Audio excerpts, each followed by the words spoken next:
Was the fire in Homer's house man-made or a punishment from God? Homer was lying on the couch smoking a cigarette. He fell asleep, and the cigarette fell on a magazine and caught fire. It burned into the electrical circuits. Even the appliances in the house ignited. A spark fell into the basement and caused an explosion. But Homer doesn't know anything about it. When the dog came to pull him, it found the chocolate in his pocket. It took the chocolate and ran away. The fire caught Homer's hair. Homer woke up from the fire. He was anxious, but he couldn't do anything about it. That's when Flanders found Homer passed out. He kicked open the door and tried to save Homer, but the exit was blocked. He and Homer are still stuck together in the damaged ceiling. Flanders throws a mattress, throws Homer down and bounces him back up. He also got through the mattress to the first floor, and took Homer out of the house. Homer woke up thinking it was Flanders who was trapped. Firefighters arrived, and that's when the fire was blown into Flanders' house. But it was put out by the rain, by God's help. The fire at Simpson's house was put out by human hands. Even though Homer's life was saved, he thought the fire was brought on by God. So he went to church and dreamed he met God. However,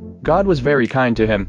What happens to the Simpsons on a day of prayer? Homer was dreaming when Marge woke him up. Because it's a day of prayer, Homer struggles to put on his pants, but they're torn. So Homer stays home and lets Marge take the kids to pray. Homer finished peeing, then took a shower. He caught the water in his mouth, and then got out and turned the temperature up to the max. He danced around the house, opened the refrigerator, and put all the ingredients in the scone maker. He catches the liquid with his fingers and eats it. When the waffle was mushy, he wrapped the butter around it. As he ate, the liquid ran down his body, so he had the dog lick it off. At this point, his family is shivering, and Maggie's milk is even frozen. Prayers are over and people leave, but the exit is frozen and won't open. Willie tries to melt the ice with an electrical appliance, and through his efforts, the door is opened. People are leaving and Bart steps right on top of them. Marge and the kids are sitting in the car, but the engine won't start. Just as Homer finds coins on the ground and picks them up, his family returns. Marge cleaned up the mess Homer left behind, and pray that God does not blame Homer for not attending prayers. Homer fell asleep. However, he still dreamed that God was blaming him. So, after that, he went to church.